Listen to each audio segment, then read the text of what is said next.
to start the 5 best guys based on what they show in practice, but as a sidebar to that, did you hope that the starting unit that you put out sent a message to some of the other guys who didn't end up starting?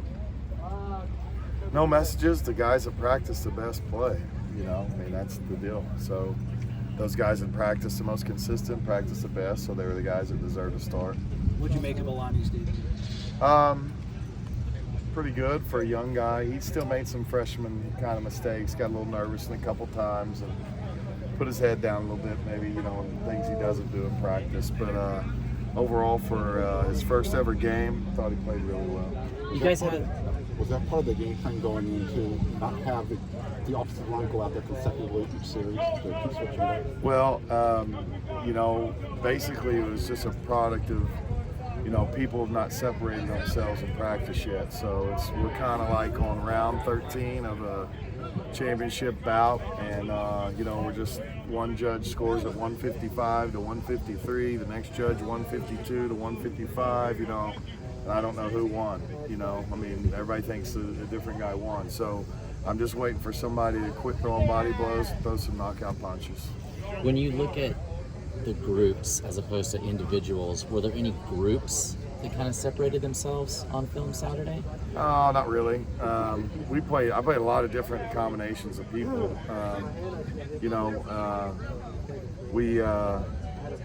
We all kind of graded similar. So, we're probably in the same mode for this next game, and I'm just trying to let these guys decide it on the field, on the practice field with their practice, and on the game field with their play. What'd you think of the physicality? Average. It was like okay. I mean, for a first game or just in general? No, just in general. I mean, just at times it was there. At times, we certainly can improve. What's been the preparation as far as kind of shuffling around and moving guys around that you've had to kind of instill in practice, and even going back to last year to get these guys kind of ready to do that? I mean, it's basically just reps at different spots, and so you have to be intentional when you come out every day about what your plan is for how you're going to rep people. And so we have a plan for that every day and try to get guys a certain number of reps at different spots. And some of that, is down the line. You're building depth for, if you do get injuries.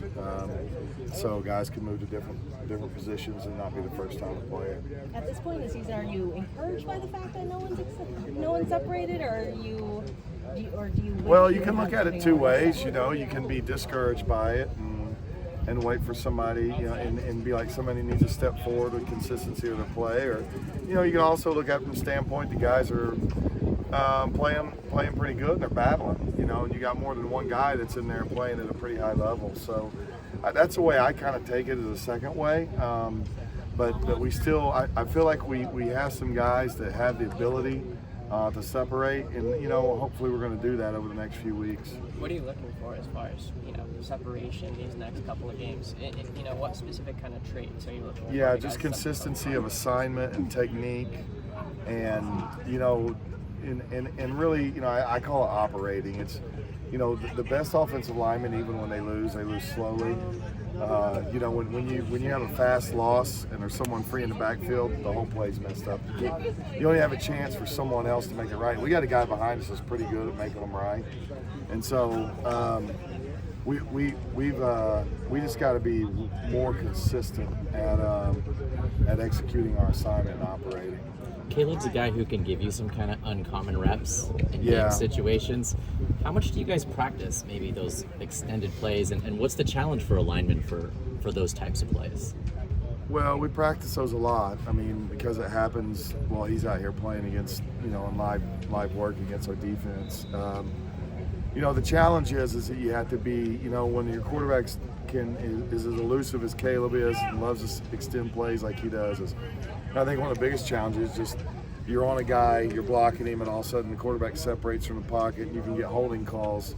You have to really be in tune that when you feel your guys separated, you have to let go. And that happened to us Saturday on one. But you just got to be in tune that you feel your guys start to run, that's because our guy's running, and you got to let go. In your experience, how rare is it to have this much competition go into the second week of the season? Is this something that's happened before? Yeah, I mean, it has happened before. I've had a few lines where I felt like I had, 7, 8 guys that were, that we're good enough to play. But you know, we're just going to keep competing, and you know, I think the silver lining in this is maybe you know, obviously you're getting a chance to build your depth. You know, sometimes your depth comes into the game. They haven't repped a lot. You know, so the silver lining in this is that, you know, whenever we do get settled, however that plays out, you know, the guys that will be coming in the game after that have gotten a few reps underneath their belt in live action. Thanks, Coach. Thanks, Coach.